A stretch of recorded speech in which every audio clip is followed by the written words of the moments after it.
हे दोस्तों, आप इस प्रश्न पत्र को मात्र प्रश्न पत्र मत समझिए। ये आपकी कुंजी है आईएएस जैसे ताले को खोलने के लिए। पिछले कई सारी वीडियोस में हमने जीएस 1 के सिलेबस पर डिस्कशन किया था और साथ में सन 2020, सन 2019 के क्वेश्चन पेपर देखे थे। इसमें सन 2018 के क्वेश्चन पेपर देखेंगे। क्वेश्चन पेपर देखने से पहले हम कुछ इस क्वेश्चन पेपर से संबंधित बेसिक जानकारियाँ ले लें। तो यूपीएससी जो हमारी होती है, इसके द्वारा कंटेन कराए गए 3 स्तरों के पेपर होते हैं, जो कि प्री, मेंस व इंटरव्यू।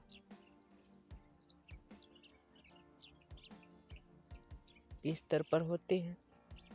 तो प्री पर 2 पेपर आपके होते हैं, एक आपका जीएस का और एक आपका सीसेट का। वहीं पर मेंस के आपके 9 पेपर होते हैं। इन 9 पेपर में से आपके जीएस के होते हैं 4 पेपर और कंपल्सरी के 2 पेपर, एसे का 1 पेपर और वहीं पर ऑप्शनल के 2 पेपर। इस प्रकार टोटल 9 पेपर होते हैं और इंटरव्यू में आपका कोई पेपर नहीं होता है। तो यहाँ पर मेंस में जो जीएस के पेपर हैं, इनमें से हम जीएस 1 पर डिस्कशन कर रहे हैं, जीएस 1 पर। और अब इस जीएस 1 पेपर का डिस्कशन से पहले इस पर हम कुछ बेसिक जानकारी ले लें। तो दोस्तों, जो भी हमारे जीएस के पेपर होते हैं, जीएस 1 से जीएस 2 और 3, ये सभी 1, 2, 3 तीनों ही पेपर में से आपके क्वेश्चन जो होते हैं 20 होते हैं, जिसमें से प्रारंभ के 10 और अंतिम के 10 क्वेश्चन। ये जो प्रारंभ के 10 क्वेश्चन आपके होते हैं, ये क्वेश्चन होते हैं आपके, प्रत्येक क्वेश्चन आपका होता है प्रत्येक क्वेश्चन आपका होता है 10 मार्क्स का। और जो ये अंतिम के 10 क्वेश्चन होते हैं, इनमें से प्रत्येक क्वेश्चन होता है 15 मार्क्स का। यहाँ पर ये 10 क्वेश्चन इस प्रकार आपके होते हैं 100 मार्क्स के, और ये 10 क्वेश्चन अंत के ये होते हैं 150 मार्क्स के। तो इस प्रकार टोटल ये हमारा क्वेश्चन पेपर होता है 250 मार्क्स का। इन 250 मार्क्स के क्वेश्चन पेपर को लिखने के लिए हमें मिलते हैं 3 घंटे। तो यही बेसिक जानकारी है जीएस 1, 2 और 3 क्वेश्चन पेपर की, जिसमें से आपके प्रारंभ के 10 क्वेश्चन होंगे और अंतिम के 10 क्वेश्चन। जो प्रारंभ के 10 क्वेश्चन होंगे, इनमें से प्रत्येक क्वेश्चन पेपर 10 मार्क्स का, और अंतिम के जो 10 क्वेश्चन होंगे, इनमें से प्रत्येक 15 मार्क्स का होगा। इस प्रकार प्रारंभ के 10 क्वेश्चन होते हैं आपके 100 मार्क्स के, और अंतिम के 10 क्वेश्चन होते हैं 150 मार्क्स के। 100 और 50 मार्क्स टोटल हो गए 250 मार्क्स। और ये जो 250 मार्क्स हैं, यही हमारा पेपर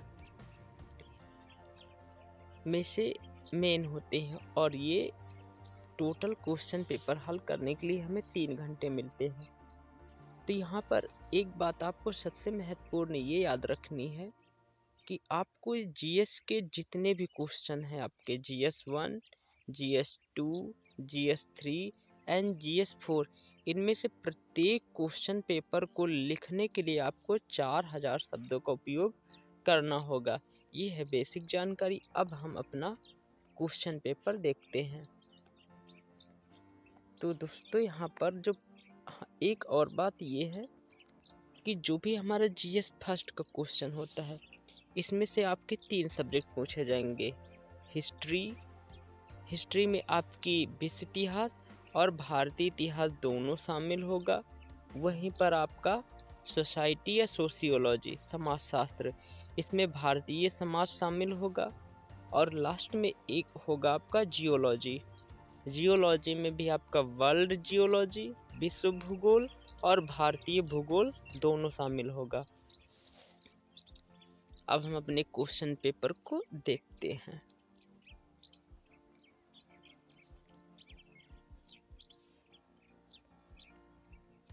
हमारे क्वेश्चन पेपर का जो पहला क्वेश्चन है, ये है भारतीय कला विरासत का संरक्षण वर्तमान समय की आवश्यकता है, चर्चा कीजिए।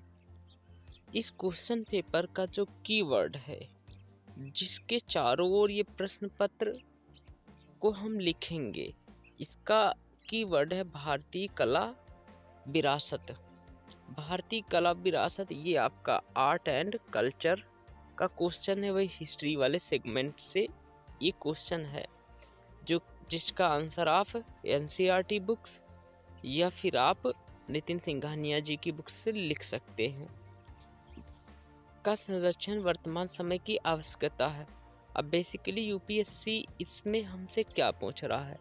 यूपीएससी बेसिकली हमसे कह रहा है कि हमारे भारत में जो भी ये मान लीजिए ये जो इमारतें बनी हुई हैं, जैसे सूर्य मंदिर और एलोरा की गुफाएं, खजुराहो की गुफाएं, और ऐसे ही जो तोरर हैं, और जहाँ पर आपके गौतम बुद्ध, जहाँ पर उन्होंने ज्ञान पाया और जहाँ पर उन्होंने अपने शरीर का त्याग किया, ये जितने हिस्टोरिकल जो पास्ट के बहुत ही ये वो कहें कि जो बहुत ही फेमस प्लेस हैं, उनका संरक्षण वही हमारी भारतीय कला है।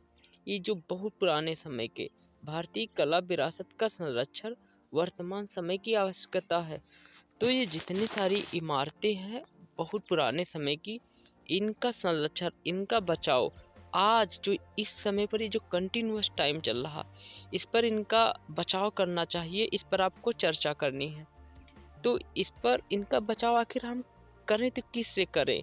आखिर इससे पहले हमें यह पता होना चाहिए कि आखिरकार इन इमारतों पर ऐसी कौन सी समस्याएं हैं जिनकी वजह से इनका संरक्षण हमें करना चाहिए। तो ये क्वेश्चन एक आप अधिकारी के नज़रिए से सोचिए। आप एक आईएएस ऑफिसर हैं और आप जिस जिले के ऑफिसर हैं, उस जिले में जो भी हिस्टोरिकल प्लेस हैं उनका बचाव किस तरह करेंगे। ठीक ऐसी सोच आप जैसे विकसित कर ले गए, आप इस प्रश्न का उत्तर लिख देंगे बहुत अच्छे से। और इस प्रश्न का उत्तर आपको 150 शब्दों में लिखना है। दोस्तों, जो क्वेश्चन नंबर 1 से 10 होगा, इसमें से आपको प्रत्येक क्वेश्चन को लिखने के लिए 6 मिनट 15 सेकेंड का टाइम मिलेगा। ये मैंने कैलकुलेशन करके निकाली थी। और जो क्वेश्चन 10 से क्वेश्चन नंबर 20 है, इसमें से आपको प्रत्येक क्वेश्चन लिखने के लिए 11 मिनट 45 सेकेंड का टाइम मिलेगा। ये भी कैलकुलेशन मैंने खुद कर निकाली थी। तो आपकी स्पीड राइटिंग होनी चाहिए समथिंग 22 वर्ड प्रति मिनट। ऐसी स्पीड राइटिंग आपकी यदि है तो आप इस क्वेश्चन का नहीं, पूरे GS1 पेपर को, GS2 पेपर को, GS3 पेपर को, GS4 पेपर को बहुत अच्छे से लिख देंगे। क्वेश्चन नंबर 2 अब हम देखते हैं।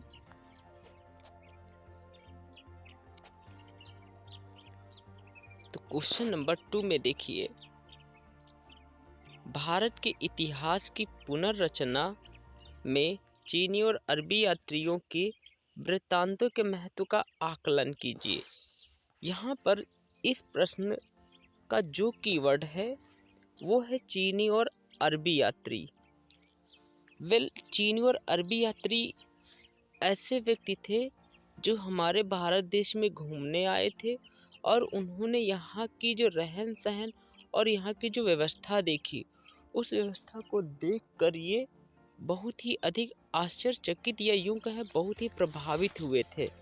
तो उन्होंने यहाँ की राजनीतिक, आर्थिक और सामाजिक अवस्था पर बहुत अच्छे से लेखन किया, जिनमें से चीनी और अरबी यात्रियों के लेखन बहुत ही फेमस हैं। और इन चीनी और अरबी यात्रियों के लेखन से हमने भारत के इतिहास को लिखा।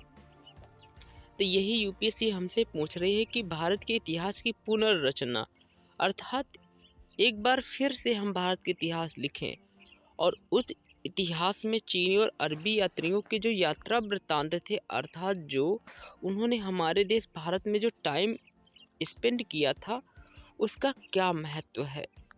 इसका क्वेश्चन का भी आपको 150 ही शब्दों में लिखना है, जिसके 10 मार्क्स होंगे। इस क्वेश्चन को भी आप लिख सकते हैं एनसीईआरटी बुक्स पढ़कर और नितिन सिंघानिया जी की बुक्स को पढ़कर। इस प्रश्न पत्र का उत्तर आप दे सकते हैं।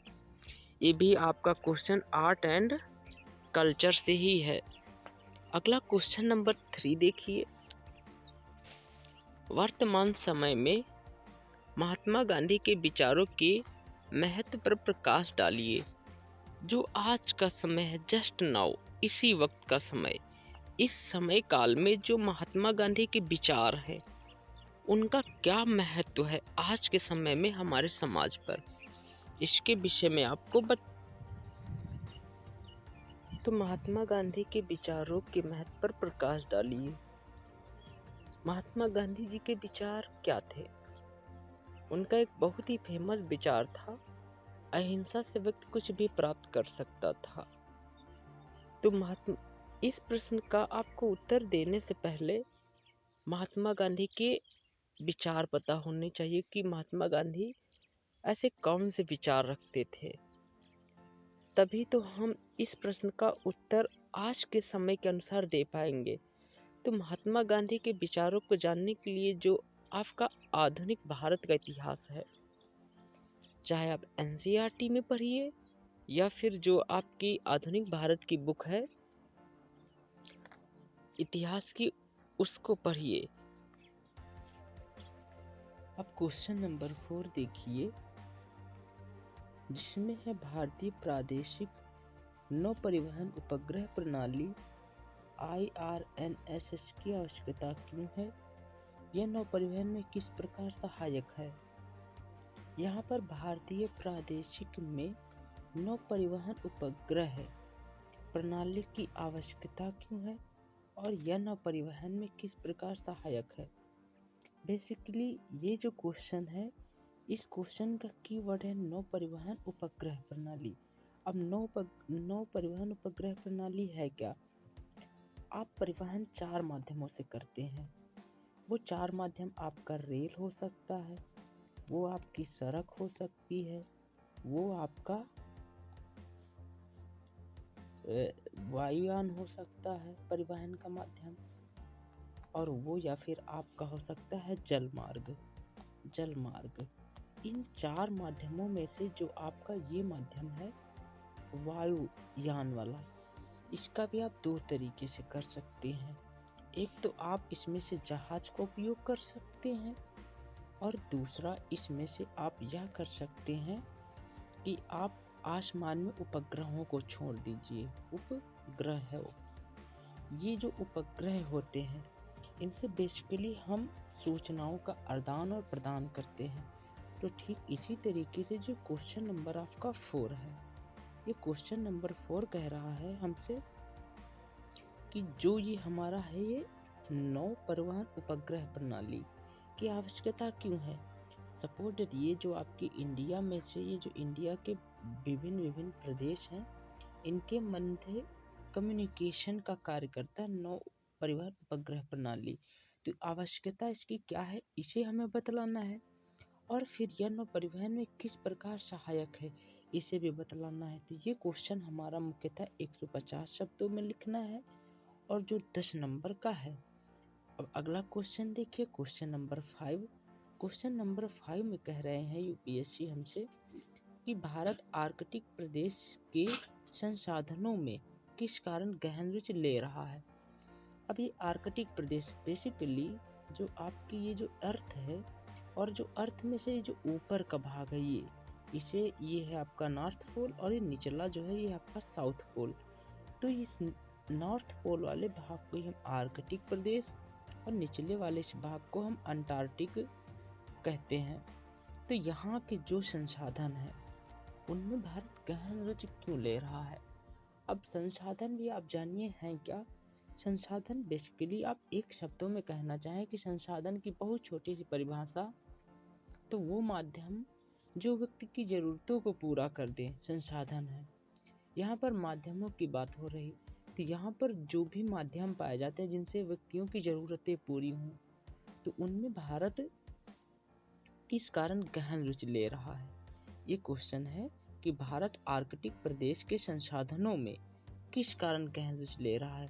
यहाँ पर आपको रीजन बताना है कि वो कौन से कारण हैं जिनकी वजह से भारत आर्कटिक प्रदेश के संसाधनों में गहन रुचि मीन्स होता है बहुत अधिक इंटरेस्ट ले रहा है उस क्षेत्र की ओर। तो इस क्वेश्चन का भी उत्तर आपको 150 शब्दों में लिखना है, और जो 10 मार्क्स का है। वेल दोस्तों, एक बार फिर से कि आप कितना ही उत्तर अच्छा क्यों ना लिख ले, या फिर आप पूरा का पूरा उत्तर 150 शब्दों में दो बिल्कुल सही, फिर भी आपको पूरे 10 के 10 मार्क्स कभी भी नहीं मिलेंगे। इसीलिए तो इस पेपरों का नाम ही होता है सामान्य अध्ययन, अर्थात सामान्य अध्ययन करने के बाद आपको इनमें मिलने वाले नंबर भी सामान्य स्तर के ही होंगे। क्वेश्चन नंबर अब 10 देखिए, नहीं सॉरी, क्वेश्चन नंबर 6 देखिए। अब क्वेश्चन नंबर 6 में बेसिकली कह रहे हैं हमसे मेंटल प्लूम को परिभाषित कीजिए और प्लेट विवर्तनिकी में इसकी भूमिका को स्पष्ट कीजिए।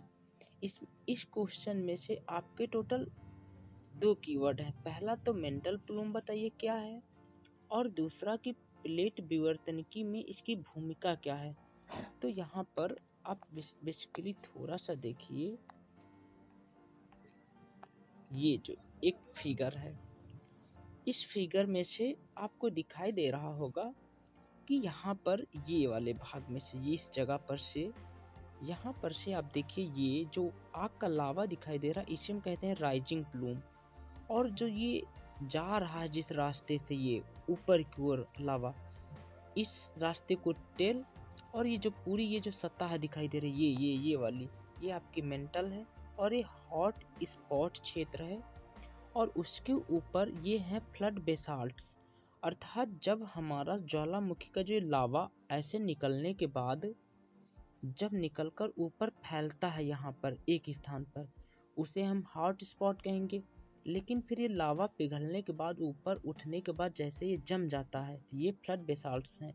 तो बेसिकली जो आपका ये है, ये यहाँ पर जहाँ लावा भरा हुआ है, यहाँ से भरे हुए लावे का यहाँ से निकलकर यहाँ पर पहुँचना और फिर से इन सतहों पर जमकर बेसाल्ट चट्टानों बदल जाना, ये पूरी क्रिया आपकी मेंटल प्लूम है। तो इसे आपको परिभाषित करना है, और उसके बाद प्लेट विवर्तनिकी में इसमें इसकी क्या भूमिका है ये बतलाना है।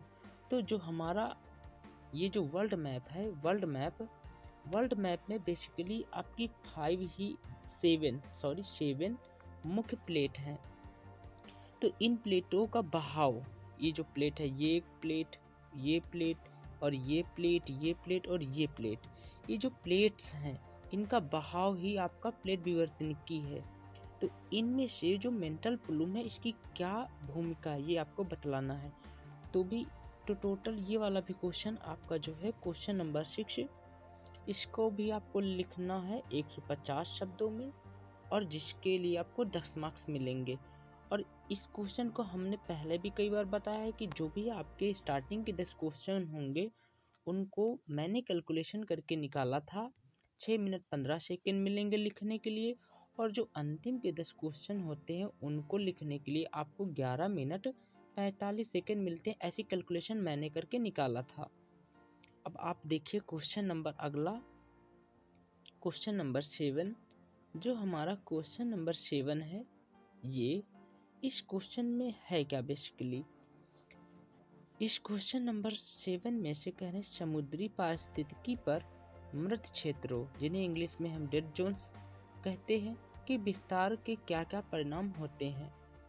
अब जो हमारा समुद्र है, जहाँ जहाँ जीवन पाया जाता है, तो जीवन के बीच एक प्रकार का जाल निर्मित होता है। ये जाल, या फिर यूँ कहें कि जो ये पूरी व्यवस्था होती है, इसे हम एक प्रकार से पारिस्थितिकी में परिभाषित करते हैं। तो हमारी पृथ्वी में जो पाए जाने वाले ये जो समुद्र हैं, इन समुद्रों में से कुछ जो स्थान होते हैं, सपोज मान लीजिए कोई एक स्थान, इसमें पेड़ और पौधे होंगे, यहीं पर इसमें कुछ जीव जंतु भी होंगे, और साथ में से जीव जंतु इसमें सरवाइव करेंगे, और साथ में से इसी में से आपका होगा पानी। जब समुद्र के किसी भाग से ये पानी क्या हो जाए आपका खत्म, जैसे ये पानी आपका खत्म होगा, वैसे ही यहाँ की ये वनस्पतियाँ और इसमें पाए जाने वाले जीव मर जाएंगे, अर्थात डेड हो जाएंगे। इसलिए उस स्थान को हम डेड जोन्स कहते हैं। तो यहाँ जो क्वेश्चन हमारा 7 है, बेसिकली जो हमारा क्वेश्चन नंबर 7 है, क्वेश्चन नंबर 7 में कह रहे हैं हमसे कि जो हमारा समुद्री पारिस्थितिकी है पर इन मृत क्षेत्र या डेड जोन्स के विस्तार के क्या परिणाम होंगे, अर्थात जैसे जैसे ये हमारे डेड जोन्स बढ़ते जाएंगे, इनके परिणाम क्या होंगे आने वाले समय में, ये आपको बतलाना है।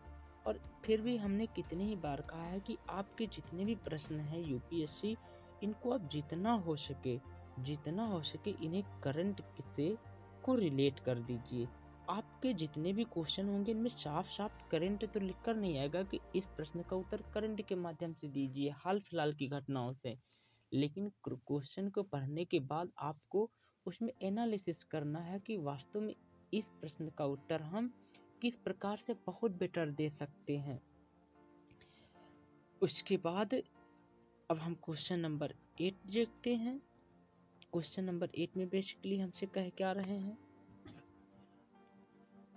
हाँ दोस्तों, एक बार हम बतला दें कि जो हमारे समस्त क्वेश्चन हैं, इसमें से जो पहला क्वेश्चन था, ये हमारा पहला क्वेश्चन आर्ट एंड कल्चर से है। आर्ट एंड कल्चर से, जिसको आप लिख सकते हैं नितिन सिंघानिया जी की बुक, और नितिन सिंघानिया जी की बुक या फिर एनसीईआरटी की 11वीं क्लास की एक बुक आती है जिसका नाम है भारतीय कला का परिचय, उससे भी दे सकते हैं। और या फिर जो आपका आधुनिक नहीं, जो आपका प्राचीन भारत का इतिहास होता है, जितनी भी बुक में जो प्राचीन भारत में जो वास्तुशास्त्र वाला सेगमेंट है, वहाँ से इस प्रश्न का उत्तर दे सकते हैं। उसके बाद क्वेश्चन नंबर 2 में है, जो ये भी हमारा है मध्यकालीन भारत का जो इतिहास है उससे। और जो क्वेश्चन नंबर 3 है, ये महात्मा गांधी के विचार जिसमें पूछे जा रहे हैं, ये आधुनिक भारत के इतिहास से है आपका क्वेश्चन। और जो ये चौथा नंबर क्वेश्चन है, ये हमारा जियोलॉजी से, लेकिन उस समय की करंट से रिलेटेड ये क्वेश्चन है। क्वेश्चन नंबर 5 है, ये भी जियोलॉजी का है, जिसमें से भारत आर्कटिक प्रदेश के संसाधनों में किस कारण से रुचि ले रहा है, इसे भी आप करंट से एक प्रकार से मान सकते हैं। और जो क्वेश्चन नंबर 6 है, ये किसी भी प्रकार से करंट से रिलेटेड नहीं है, आप इसे एनसीईआरटी बुक से को पढ़कर या फिर जो स्टैंडर्ड बुक्स आती हैं जियोलॉजी की, उसको पढ़कर इसका उत्तर दे सकते हैं, जिसमें मेंटल प्लूम और प्लेट विवर्तनिकी के विषय में पूछा है। वहीं पे क्वेश्चन नंबर 7 में जो मृत क्षेत्र हैं, इन्हें आप जानिए पहले हैं क्या और फिर इनके परिणाम क्या होंगे। तो इसका उत्तर आप बुक्स से भी दे सकते हैं और करंट से भी दे सकते हैं। अब हम अपना क्वेश्चन नंबर 8 शुरू करते हैं, जो कि हमारा सोशियोलॉजी, सोसाइटी या फिर समाजशास्त्र से है। क्वेश्चन नंबर 8 में बेसिकली है क्या। अब हम क्वेश्चन नंबर 8 को देखते हैं, जिसमें से लिखा है जाति व्यवस्था नई नई पहचानों और सहचारी रूपों को धारण कर रही है, अतः भारत में जाति व्यवस्था का उन्मूलन नहीं किया जा सकता है। इस क्वेश्चन में बेसिकली यूपीएससी हमसे कह रही है कि जो जाति व्यवस्था है, जो भारत में कास्ट सिस्टम है, जिसमें से आपके ब्राह्मण, क्षत्रिय, शूद्र और वैश्य आते हैं, ये नए नई पहचान और नए नए रूपों को धारण कर रही है। भारत में इस जाति व्यवस्था को हम किसी भी प्रकार से नष्ट नहीं कर सकते हैं। आप टिप्पणी कीजिए 150 शब्दों में। तो इसका क्वेश्चन का जो यूपीएससी बेसिकली हमसे पूछ रही है कि आने वाले समय में कभी भी जाति व्यवस्था भारत से गायब नहीं होगी। बस आपको इसके विषय में बतलाना है, क्योंकि जो जाति व्यवस्था है, नई नई पहचान और सहचारी रूप। अब यहाँ पर नई नई पहचान का मतलब है एक जाति अपनी नई पहचान बना रही है समाज में, और दूसरी जाति भी अपनी नई पहचान बना रही है समाज में। सहचारी रूप एक ऐसे रूपों को धारण कर रही है जो एक दूसरे के साथ मिलना नहीं चाहते हैं। इस क्वेश्चन का भी उत्तर आपको 150 शब्दों में देना है। हो सके तो आपको इसे जितना हो सके आप इसे करंट से कोरिलेट कर सकते हैं। आपने अक्सर देखा होगा कि न्यूज़पेपर में फ्रंट पर लिखा होता है, पर जहाँ पर विवाह वाले पेज पर कि मिश्रा जी के बेटे को वधू की जरूरत है, पंडित जी की बेटी को पंडित योग्य ही वर चाहिए। मतलब वहाँ पर हर कोई अपनी जात का मेंशन करता है, तो कहाँ यहाँ पर जाति नष्ट हो रही है? ये भी क्वेश्चन का उत्तर आपको 150 शब्दों में देना है, जो कि सोसाइटी से रिलेटेड है। अब हम क्वेश्चन नंबर 9 देखते हैं। क्वेश्चन नंबर 9 में जो है हमारा क्वेश्चन नंबर 9, इस क्वेश्चन नंबर 9 में से भारत की सरकार द्वारा निर्धनता उन्मूलन के विभिन्न कार्यक्रमों के क्रियान्वयन के बावजूद निर्धनता अभी भी विद्यमान है, कारण प्रस्तुत करते हुए स्पष्ट कीजिए। इस क्वेश्चन में ये कह रही है यूपीएससी कि भारत सरकार ने बहुत सारी निर्धनता उन्मूलन अर्थात निर्धनता को खत्म करने वाली योजनाओं को भारत में लागू किया। उसके बावजूद भी जो निर्धनता है, जो गरीबी है, आज भी भारत में मौजूद है या स्थित है। इसके क्या कारण हैं? आप प्रस्तुत कीजिए 150 शब्दों में। तो यहाँ पर भारत के उन आपको इस प्रश्न का उत्तर देने के लिए बेसिकली निर्धनता उन्मूलन पता होना चाहिए कि निर्धनता खत्म करना क्या है। उसके बाद जो विभिन्न कार्यक्रम सरकार ने लागू किए इसे निर्धनता को हटाने के लिए, वो कार्यक्रम भी पता होने चाहिए। तब आप इस प्रश्न का उत्तर बहुत अच्छा लिख सकते हैं। और ये भी प्रश्न जो है आपका एक करंट से आप इसे रिलेट नहीं कर सकते हैं, ये भी आपकी स्टैंडर्ड बुक्स या फिर एनसीईआरटी बुक्स को पढ़कर दे सकते हैं, जहाँ पर बेसिकली जो विभिन्न कार्यक्रम थे उनमें से मुख्यतः कई सारी योजनाएं और पंचवर्षीय योजनाएं सरकार ने लागू किया था। हम यहाँ पर किसी भी प्रश्न का पूरी तरीके से उत्तर नहीं जानने का प्रयास कर रहे हैं, बल्कि हम यह कि यूपीएससी हमसे प्रत्येक प्रश्न में क्या पूछना चाहती है और क्या जानना चाहती है।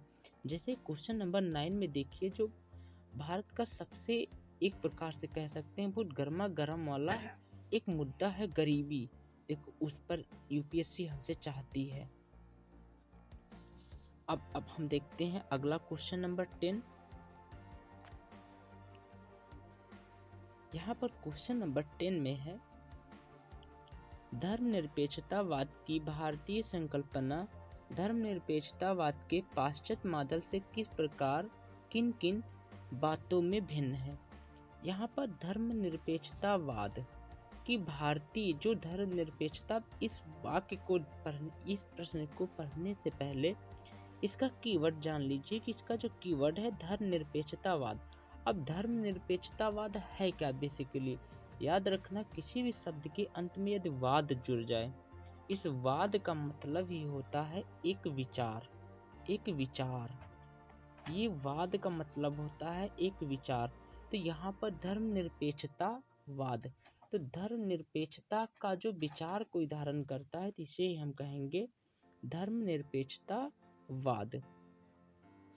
तो यहाँ पर ये जो धर्मनिरपेक्षता है, धर्मनिरपेक्षता है क्या? बेसिकली धर्मनिरपेक्षता यह है कि सरकार जो होगी वो किसी भी धर्म का ना तो सपोर्ट करेगी और ना ही उसका विरोध करेगी। यही है धर्मनिरपेक्षतावाद की संकल्पना।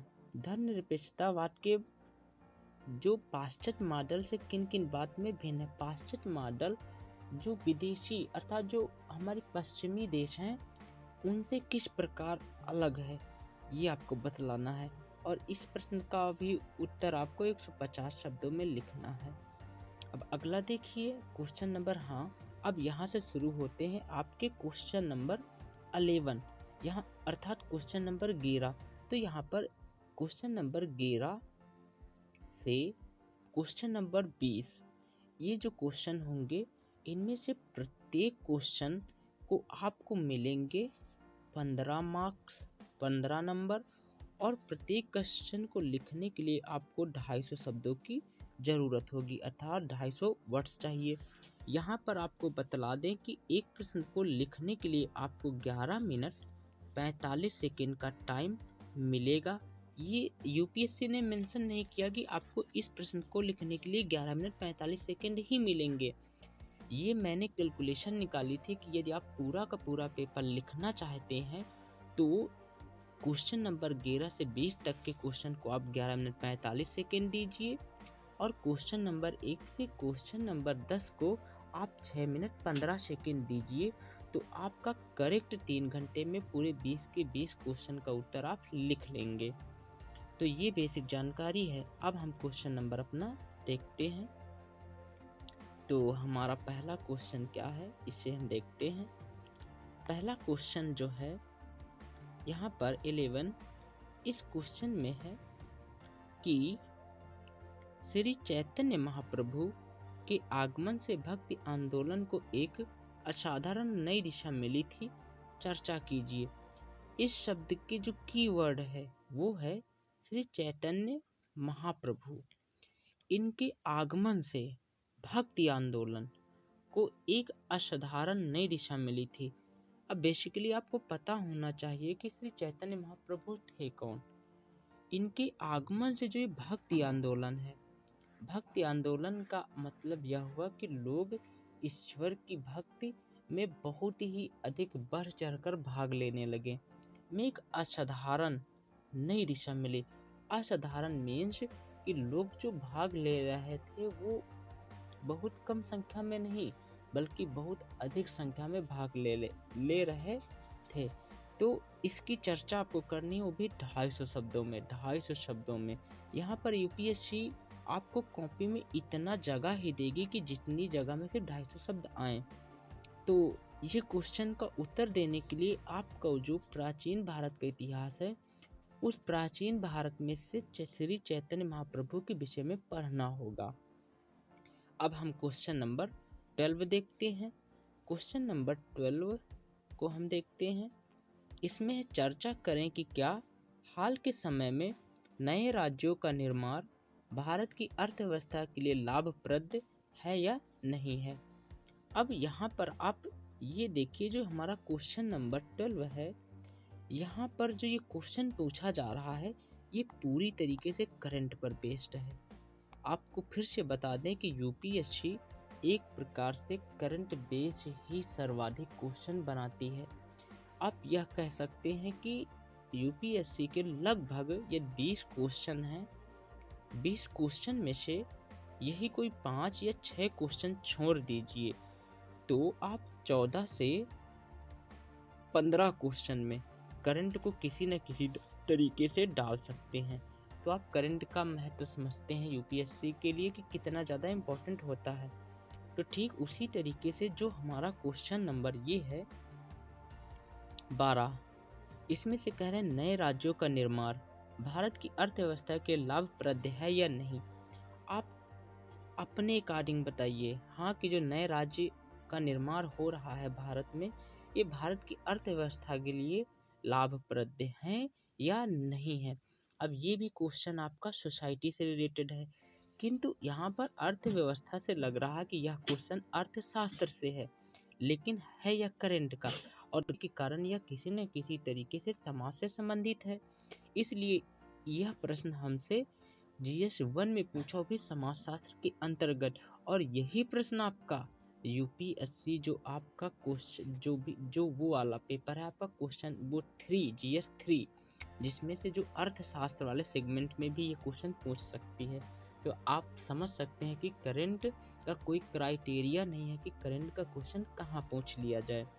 तो ये क्वेश्चन है आपका। तो इसको पढ़ने के लिए आपको सन 2018 के जो नए राज्यों के निर्माण में जो भी महत्वपूर्ण बातें रही होंगी उनके विषय में पता होना चाहिए। तो ये भी करंट का है। अब हम अगला क्वेश्चन देखते हैं, क्वेश्चन नंबर 13। क्वेश्चन नंबर 13 में से क्या है, अंग्रेज किस कारण भारत के करारबद्ध श्रमिक अन्य निवेशों में ले गए थे? क्या वे वहां पर अपनी सांस्कृतिक पहचान को परिलक्षित करने में सफल रहे? अब ये क्वेश्चन जो बेसिकली हमसे पूछ रही है यूपीएससी, इसमें से कह रही है कि जो हमारे ये जो थे करारबद्ध श्रमिक। अब आप जानिए करारबद्ध श्रमिक हैं कौन। बेसिकली जब हमारा देश गुलाम हो चुका था तो जितना भी विश्व था, इस विश्व में से मान लीजिए यहाँ के व्यक्तियों को यहाँ पर ले जाया जाता था मजदूरी करवाने के लिए, यहाँ के यहाँ मजदूरी करवाने के लिए, यहाँ के यहाँ मजदूरी करवाने के लिए। तो इन व्यक्तियों को हम करारबद्ध श्रमिक कहते हैं। तो यूपीएससी हमसे कह रहे कि जो अंग्रेज किस कारण भारत में करारबद्ध श्रमिक उपनिवेशों में ले गए। अब जो इन श्रमिकों को जो ले गए थे हमारे अंग्रेज, फिर इसमें कह रहे हैं कि ये जो हमारे श्रमिक हैं, क्या ये श्रमिक जो हैं ये वहाँ पर अपनी संस्कृतियों को बचाए रखने में सफल रहे हैं या नहीं? तो इसका भी उत्तर आपको 250 शब्दों में देना है और अपने अकॉर्डिंग, तभी तो आप इसका अच्छा से अच्छा उत्तर लिख देंगे। हाँ दोस्तों, इस क्वेश्चन का उत्तर देने के लिए आपको आधुनिक भारत का इतिहास पढ़ लेना चाहिए और उसके 2 सोर्स हैं। एक तो आपकी आधुनिक भारत की बुक जो है आपके विपिन चंद्र जी की जो स्टैंडर्ड बुक्स है, और एनसीईआरटी में आप 12th क्लास की बुक्स पढ़ लीजिए जो भाग 3 है। उसके बाद हम देखते हैं क्वेश्चन नंबर 14। अब क्वेश्चन नंबर 14 में बेसिकली हमसे क्या कहा है ये देखते हैं। भारत में अवक्षयी डिप्लीटिंग, जिसे इंग्लिश में हम कहते हैं डिप्लीटिंग, भौम जल संसाधनों का आदर्श समाधान जल संरक्षण प्रणाली है। शहरी क्षेत्रों में इसका किस प्रकार प्रभावी बनाया जा सकता है? तो ये जो क्वेश्चन हमारा है 12, भारत में अवक्षयी भौम जल संसाधनों का आदर्श समाधान। तो इस क्वेश्चन में बेसिकली हमसे पूछकर क्या रहा है यूपीएससी, आप ये जो पृथ्वी की सतह है और इस सतह के नीचे यहाँ पर आपका ये पानी भरा हुआ है, ये आपका पानी है। इस पानी को हम लोग कह देते हैं भौम जल। अब इस पानी को हम कई सारे माध्यमों से निकालते हैं। पहला कि ये आपका एक बोरिंग है या फिर नल है, इसके माध्यम से हम लोग जमीन का पानी बाहर निकालते हैं। इनके माध्यम से, और फिर हम यहाँ से इस पानी को निकालते हैं ट्यूबवेल के माध्यम से, जिन्हें इंजन भी लोग कहते हैं, इनके माध्यम से। तो जो ये पानी है, इस पानी का नष्ट करना या अवक्षय करना, ये जो है क्वेश्चन कह रहे हैं कि ये संसाधनों का, ये जो डिप्लीटिंग है भौम जल संसाधनों का, इसका आदर्श समाधान है कि जल संरक्षण प्रणाली। यहाँ पर इस जल का संरक्षण किया जाए। तो ये जो संरक्षण है पानी का, ये शहरी क्षेत्रों में किस प्रकार प्रभावी होगा, इस पर आपको बतलाना है 250 शब्दों में। सोचो और इसका उत्तर लिखो। आप आने वाले समय में आप आईएएस ऑफिसर बनने वाले हैं और आपके सामने सबसे बड़ी समस्या ये पानी की सामने आएगी, सबसे बड़ी समस्या पानी की। तो इस क्वेश्चन का भी उत्तर आप 250 शब्दों में दीजिए और लिखिए। अब इस क्वेश्चन का उत्तर देने के लिए आपको अच्छा खासा दिमाग लगाइए, और उससे अब हम चलते हैं अपने अगले क्वेश्चन पर। आप सोचिए आराम से। क्वेश्चन नंबर जो है हमारा 15, इसमें कह रहे हैं नीली क्रांति। को परिभाषित करते हुए भारत में मत्स्य पालन की समस्याओं और रणनीतियों को समझाइए। यदि आप एक एक्स्ट्रा ऑर्डिनरी किस्म के व्यक्ति हैं या फिर आप हार्ड वर्क करने के बजाय स्मार्ट वर्क करना जानते हैं, तो आप यूपीएससी के प्रत्येक प्रश्न में से ही उसका उत्तर भी निकाल लेंगे, क्योंकि यूपीएससी आपसे जो उत्तर मांगती है उसी उत्तर को कहीं न कहीं छोटे से ही रूप में अपने प्रश्न में समाहित भी कर देती है। जैसे इस क्वेश्चन में देखिए, पहले यूपीएससी कह रहे हैं कि नीली क्रांति को परिभाषित करते हुए अर्थात नीली क्रांति की परिभाषा दीजिए। फिर भारत में मत्स्य पालन, यहाँ पर एक शब्द यूज किया उन्होंने, मत्स्य पालन की समस्याओं और रणनीतियों को समझाइए। यहाँ पर नीली क्रांति को परिभाषित करवा रहे हैं और आगे दे रहे हैं मत्स्य पालन। इससे साफ आप जान गए होंगे कि नीली क्रांति मत्स्य पालन को ही कहते हैं। तो इसे परिभाषित कीजिए। फिर मत्स्य पालन की समस्याएं क्या हैं? यदि समस्या है तो उन समस्याओं को हम कैसे समाधान कर सकते हैं, वो रणनीतियाँ क्या हो सकती हैं, इसे भी बतलाइए। और इस प्रश्न का भी उत्तर आपको 250 शब्दों में लिखना है। यूपीएससी आपसे ऐसे ही प्रश्न पूछेगी जहां पर आपको किसी भी समस्या को पता होना चाहिए और साथ में उस समस्या का आपके पास हल भी होना चाहिए। अब ये हल आप किन रणनीतियों से करेंगे, वो रणनीतियां भी आपको पता होनी चाहिए। इसलिए अधिकांश प्रश्नों में यूपीएससी आपसे हमेशा समस्या और उसका समाधान ही पूछेगी आपके विचारों में, क्योंकि आने वाले समय में आपके अंडर में 2 से 2.5 लाख व्यक्ति होंगे जिनका विकास आपको करना है।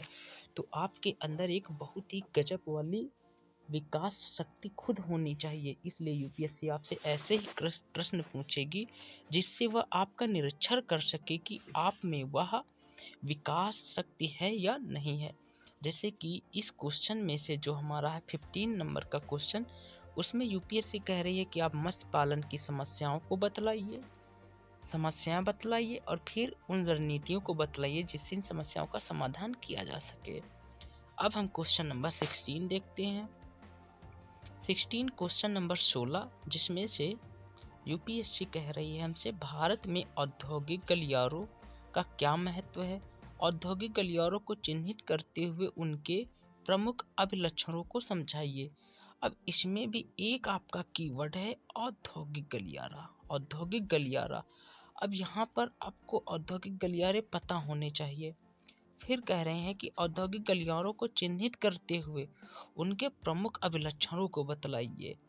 पहले तो इस क्वेश्चन में यूपी हमसे कह रही है कि औद्योगिक गलियारों को महत्व हमको बतलाइए कि इन औद्योगिक गलियारों का महत्व क्या है, और फिर पूछ रही है कि इन औद्योगिक गलियारों को चिन्हित कीजिए कि ये कहाँ पर हैं और इनकी विशेषताएं क्या हैं। अब यहाँ पर भी देखिए, ये भी आपका एक प्रकार से सोसाइटी का क्वेश्चन या फिर इसे आप जियोलॉजी से भी कह सकते हैं। जियोलॉजी में भी मानव भूगोल का क्वेश्चन है ये। अब यहाँ पर देखिए कि औद्योगिक गलियारे, इनका महत्व क्या है। इसमें भी देखिए एक प्रकार से विकास ही झलक रहा है क्वेश्चन में। जहाँ पर औद्योगिक जितना ज़्यादा होगा वहाँ विकास भी उतना ही अधिक होगा। ये एक सीधा सा फंडा काम करता है। जहाँ पर औद्योगिक विकास जितना ज़्यादा, वहाँ पर होने वाला लोगों का विकास उतना ही ज़्यादा होगा। तो यहाँ पर भी देखिए क्वेश्चन एक प्रकार से विकास से ही संबंधित है। तो यहाँ पर जो यूपीएससी ने हमें प्रश्न दिया कि ये जो औद्योगिक गलियारे हैं, ये इनका महत्व आप बतलाइए। और साथ में अब आप औद्योगिक गलियारे बेसिकली कहेंगे कहाँ? ऐसे स्थान जहाँ पर बहुत सारी मशीनें लगी हों, जहाँ पर बहुत सारी मशीनों से प्रोडक्शन हो रहा हो, अर्थात वस्तुओं का भी निर्माण हो रहा हो, उन क्षेत्रों को हम औद्योगिक गलियारे कहते हैं। अब यहाँ पर हम देखते हैं अगला क्वेश्चन नंबर 17। तो क्वेश्चन नंबर 17 में बेसिकली क्या कहा गया हमसे, हम देखते हैं।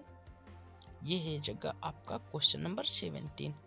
भारत में महत्वाकांक्षी जिलों के कायाकल्प के लिए मूल रणनीतियों का उल्लेख कीजिए और इसकी सफलता के लिए अभिसरण, सहयोग, प्रतिस्पर्धा की प्रकृति को स्पष्ट कीजिए। अब जो क्वेश्चन है इसका कीवर्ड है महत्वाकांक्षी जिलों के कायाकल्प। एक प्रकार से आप कह सकते हैं महत्वाकांक्षी जिले। और जब आप कोई डीएम बनेंगे, जब आप यूपीएससी का एग्जाम क्रैक कर जब आप बनेंगे आईएएस, ये आईएएस बनने पर ही आपको ये पूरा का पूरा एक जिला मिलेगा और उस जिले के समस्त व्यक्तियों के विकास का दायित्व और जिम्मा आप पर ही होगा। तो वही यूपीएससी यहाँ पर जिला डाल दिया। आपसे यूपीएससी हमेशा ऐसे ही क्वेश्चन पूछने का प्रयास करेगी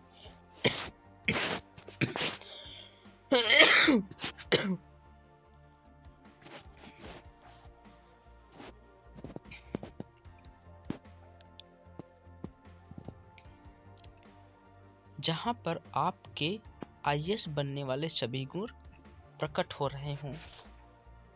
तो इसमें कह रही है यूपीएससी की मूल रणनीतियों का उल्लेख कीजिए, इसकी सफलता के लिए अभिसरण, सहयोग और प्रतिस्पर्धा की प्रकृति को भी स्पष्ट कीजिए। अब यहाँ महत्वाकांक्षी जिलों का मतलब क्या होगा? महत्वाकांक्षी जिले का मतलब एक ऐसा जिला जो किसी अन्य जिले को ध्यान में न रखते हुए सिर्फ अपने जिले के विषय में अभिसरण या फिर कह सकते अपने जिले के विषय में सोचे, तो वही होगा महत्वाकांक्षी जिला। तो ये महत्वाकांक्षी जो जिला है, ये मूल रणनीतियों का उल्लेख कीजिए और सफलता के लिए ये अपनी सफलता जो अपने जिले के लिए सोचेगा उसके लिए वो क्या क्या करेगा। अभिसरण, सहयोग, प्रतिस्पर्धा, वो क्या क्या करेगा, आपका अभिसरण करेगा और साथ में वो सहयोग करेगा, प्रतिस्पर्धा करेगा कि प्रकृति को स्पष्ट कीजिए, वो भी 250 शब्दों में। ये भी आप क्वेश्चन दीजिए। ये क्वेश्चन आपका एक प्रकार से हम कह सकते हैं कि ये आपका सोसाइटी से रिलेटेड है, जिसे हम समाजशास्त्र के अंतर्गत पढ़ेंगे। फिर उसके बाद क्वेश्चन नंबर 18 देखिए। क्वेश्चन नंबर 18 में कह रहे हैं भारत में महिलाओं के जो आंदोलन है ने निम्नतर सामाजिक स्तर के महिलाओं के मुद्दों को संबोधित नहीं किया है, अपने विचार को प्रमाणित सिद्ध कीजिए। उत्तर 250 शब्दों में दें। यहाँ पर बेसिकली जो क्वेश्चन का कीवर्ड है महिलाओं का आंदोलन है। भारत में जो महिलाओं के आंदोलन हुए ने जो निम्न सामाजिक स्तर की महिलाओं हैं उनके सामाजिक मुद्दों को नहीं उजागर किया, तो अपने विचार को प्रमाणित सिद्ध कीजिए, ये यूपीएससी से कह रही है। यहाँ पर भारत में जो भी आपके ये जो महिला आंदोलन हुए, इन महिला आंदोलनों ने समाज के जो निचले तबके की महिलाएं थी उनके किसी भी मुद्दे को संबोधित नहीं किया, ऐसा यूपीएससी आपसे कह रही है। और इसमें से जो यूपीएससी भी कह रही है इसमें से आपको अपने विचार दीजिए, अपने विचार को प्रमाणित सिद्ध कीजिए कि हाँ यह सत्य है कि महिलाओं के आंदोलनों ने समाज की जो निम्नतर स्तर की महिलाएं थी उनके मुद्दों को संबोधित नहीं किया है। इसका भी उत्तर आपको 250 शब्दों में देना है। वेल दोस्तों, हम अगले क्वेश्चन देखते हैं। अब हमारा क्वेश्चन नंबर है 19। क्वेश्चन नंबर 19 में कह रहे हैं आमतौर पर कहा जाता है कि वैश्वीकरण सांस्कृतिक समाजीकरण को बढ़ावा देता है, परंतु ऐसा प्रतीत होता है कि भारतीय समाज में उसके कारण सांस्कृतिक विशिष्टताएं सुदृढ़ हो गई हैं, सुस्पष्ट कीजिए। इस क्वेश्चन के जो कीवर्ड्स हैं, पहला तो है आपका वैश्वीकरण, दूसरा है आपका सांस्कृतिक। अब आप वैश्वीकरण कहेंगे किसे? आज के समय में ये आपका पूरा का पूरा वर्ल्ड है। मान लीजिए ये है आपका उत्तरी अमेरिका, ये दक्षिणी अमेरिका, और हम यहाँ बैठे हुए हैं भारत में। आज हम इंटरनेट की वजह से भारत में बैठे बैठे इस अमेरिका में देख सकते हैं क्या चल रहा है, और ठीक उसी प्रकार से ये अमेरिकन व्यक्ति देख सकता है कि अभी भारत में क्या चल रहा है। ये जो परिवहन का जो इतना तेजी से विस्तार हुआ है, इसे हम वैश्वीकरण कह देंगे। और सांस्कृतिक जो हमारे किसी भी देश में भिन्न भिन्न समाज होते हैं, जितने भी भिन्न भिन्न समाज, उन समाजों की जो पहचान है, उन पहचानों को दिलाने वाले जो कारक हैं, वही संस्कृति है वहाँ की। तो यहाँ पर कह रहे हैं अब कि जो वैश्वीकरण है, क्वेश्चन कह रहा है यूपीएससी कि आमतौर पर कहा जाता है, ऐसा है नहीं, सिर्फ कहा जाता है कि जो वैश्वीकरण है ये सांस्कृतिक समाजीकरण को बढ़ावा देता है। अर्थात जब ये भारतीय इस अमेरिकन को देखेगा तो इसका पहनावा रहन सहन अपनाने की कोशिश करेगा, ऐसा कहा जाता है। लेकिन फिर यहाँ पर विरोध हुआ, परंतु ऐसा प्रतीत होता है कि भारतीय समाज में उसके कारण सांस्कृतिक विशिष्टताएं और बढ़ गई है। यह नहीं हुआ है कि वैश्वीकरण के दम पर संस्कृतियां मिल गई हैं, बल्कि इसके दम पर यह हुआ है कि जो संस्कृति हैं इनमें विशिष्टताएं अर्थात संस्कृतियों में विभिन्नताएं और सुदृढ़ हो गई हैं। इसे सुस्पष्ट कीजिए आप अपने शब्दों में, वो भी 250 शब्दों में। इस प्रश्न का उत्तर देने के लिए आपको बहरहाल हाल फिलहाल या करंट की काफी सारी घटनाओं का अच्छे से ज्ञान हो तो आप इसका बहुत ही धांसू उत्तर लिख सकते हैं। तो ये क्वेश्चन आपका दोस्तों वेल सोसाइटी से रिलेटेड है, या सोशियोलॉजी या फिर हिंदी में आप समाजशास्त्र जिसे कहते हैं उससे है। अब क्वेश्चन नंबर हम 20 देखते हैं, और यह क्वेश्चन हमारा इस प्रश्न पत्र का अंतिम क्वेश्चन है, जिसमें से सांप्रदायिकता या तो शक्ति संघर्ष के कारण उभर कर आती है या आपेक्षिक वंचन के कारण उभरती है। उपर्युक्त उदाहरणों को देकर प्रस्तुत करते हुए तर्क दीजिए। तर्क मतलब कि सांप्रदायिकता या तो शक्ति के कारण उत्पन्न होती है या फिर आपेक्षिक वंचन के कारण उभरती है। आप उपर्युक्त उदाहरण दें और साथ में प्रस्तुत करते हुए तर्क दीजिए कि हाँ, जो हमारी सांप्रदायिकता, अब हाँ यहाँ पर हम जान लें कि वह सांप्रदायिकता है क्या।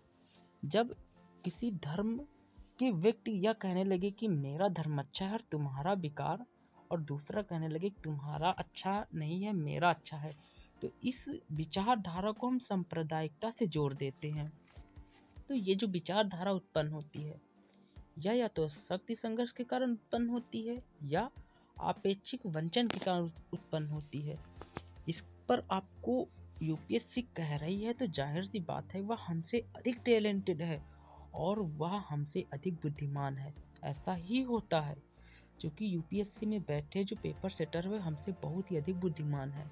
उन्होंने यह कह रहे हैं तो ऐसा ही है कि सांप्रदायिकता तो शक्ति संघर्ष के कारण उत्पन्न होती है या आपेक्षिक वंचन के कारण उत्पन्न होती है। तो यह उत्पन्न होती है तो इसको सिद्ध करने के लिए आप उदाहरण दीजिए और साथ में तर्क भी दीजिए। 250 शब्दों में है। इसके लिए भी आप करंट का एग्जाम्पल दे सकते हैं या फिर आपको याद होगा भारत और पाकिस्तान में जो संघर्ष हुआ था अलग होने के समय पर, जो सांप्रदायिकता का एक ऐसा मंजर था जहां पर हिंदुओं ने मुस्लिम को और मुस्लिमों ने हिंदुओं को काट दिया था। ये भी एक अच्छा एग्जाम्पल हो सकता है देने के लिए। ये भी क्वेश्चन को आप 250 शब्दों में दीजिए। वेल दोस्तों, ये पूरा क्वेश्चन हमारा समाप्त हुआ। अब हम अगले क्वेश्चन पेपर में सन 2000 जो 17 के क्वेश्चन होंगे उन पर डिस्कशन करेंगे। Thank you so much.